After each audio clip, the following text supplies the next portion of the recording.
हम तो दीवाने हुए यार, तेरे दीवाने हुए यार।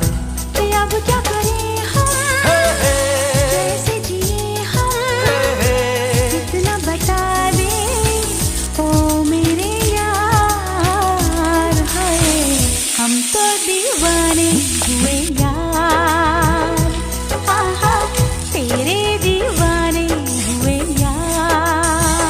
कि अब क्या करें हम, कैसे जिए हम, इतना बता दे ओ मेरे यार। हाय हम तो दीवाने हुए यार, तेरे दीवाने हुए यार।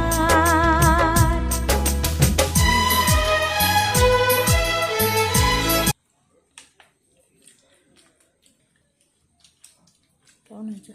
ভালো হয়েছে? খুবই সুন্দর। প্রথমবার করলাম ভাত ভাজা। বুবুর কেমন লাগলো? ভালো লেগেছে? তো চলো এবার আমি খেয়ে নিই।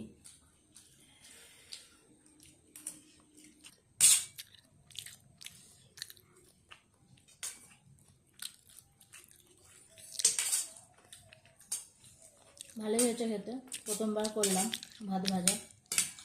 তো সবারই ফ্রাইড রাইস। ও তোমাদের দাদা বাবা বলছে ফ্রাইড রাইস। তো যাই হোক প্রথমবার করলাম, সবারই ভালো লাগছে। তো চলো খেয়ে নিই গরম গরম, আবার দেখা হচ্ছে পরের ভিডিও। Good night, tata.